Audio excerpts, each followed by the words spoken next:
খুলনায় রেলওয়ের জমি দখল করে মার্কেট নির্মাণের চেষ্টা করছে একটি প্রভাবশালী মহল। 2016 সালেও একই জমিতে মার্কেট করার চেষ্টা করেছিলেন খুলনার স্থানীয় আওয়ামী লীগ নেতা ও তৎকালীন কাউন্সিলর শামসুজ্জামান স্বপন। এনটিভিতে নিউজ প্রচারের পর বন্ধ হয়েছিল সেই অপতৎপরতা। এখন নতুন করে আবারও দখলের চেষ্টায় উদ্বিগ্ন রেলওয়ের কর্মকর্তা কর্মচারীরা। আজিজুল ইসলামের ক্যামেরায় খুলনা থেকে মোহাম্মদ আবু তৈয়বের পাঠানো রিপোর্ট। খুলনা রেলওয়ে মার্কেট এবং রেলওয়ে স্কুলের পাশেই ছিল চিকিৎসকদের জন্য একটি বাড়ি, যা ডাক্তারের বাসভবন নামে পরিচিত ছিল। 2016 সালে এটি দখল করে মার্কেট নির্মাণের জন্য উঠে পড়ে লাগেন তৎকালীন কাউন্সিলর শামসুজ্জামান স্বপন। এনটিভিতে এ নিয়ে সংবাদ প্রচারিত হলে রেলওয়ে এবং পুলিশ মার্কেট নির্মাণ বন্ধ করে দেয় এবং ফটকে তালা লাগিয়ে দেয়।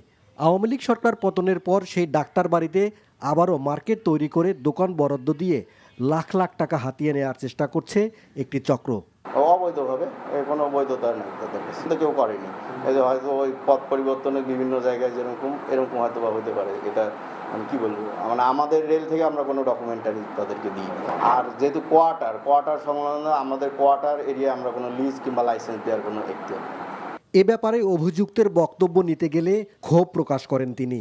রেলওয়ে এসে দখল করে নিয়ে যান। সব নাটক বাদ দেন আজিজুল ভাই, এসব নাটক বাদ দেন, এসব নাটক বাদ দেন। আপনি অহেতুক কেন আমার কাছে আসছেন? আমি এই বিষয়ে জড়িত না, আমার নামে কোনো হইলে কিন্তু আমি মামলা করব। ডাক্তার বাড়িতে মার্কেট নির্মাণের পায়তারায় উদ্বেগ প্রকাশ করেছেন সচেতন নাগরিক কমিটির নেতারা।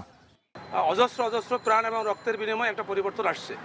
আসার পরে যদি সেই পুরনো ধারা যদি অব্যাহত থাকে এবং সেই দখলদারিত্ব, সেই লুটপাট, সেটা যদি অব্যাহত থাকে, তাহলে মাঝখানে যে অজস্র প্রাণ আমরা হারালাম, রক্ত দিলাম, একটা এত বড় একটা ত্যাগের বিনিময়ে আমরা একটা পরিবর্তন আনতে পারলাম রাষ্ট্রের রাজনীতির, তাহলে এটা আসলে ব্যর্থ হয়ে যাবে।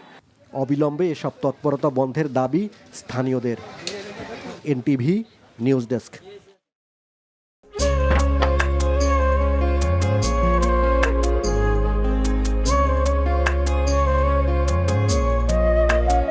এটা আমাদের ঘর, আমরা দুজন মিলে সবকিছু গোছাবো।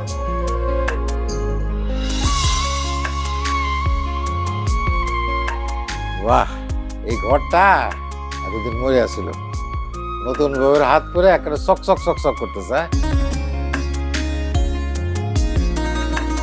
যদি কখনো কোনো ঝড়ে সেসব এলোমেলো করে দেয় তাহলে? আরে তুমি আসছো, তোমার বউয়ের হাতে রান্না খুবই চমৎকার। এলাকাটা ভালো না, একটু সবকিছু চোখে চোখে রাখেন। আমার খাওয়ানিও তোমার কোনো চিন্তা করতে হবে না। এই যে চুড়ি দিয়েছে, শাড়ি দিয়েছে না জিলু, তার কাছে শোনো।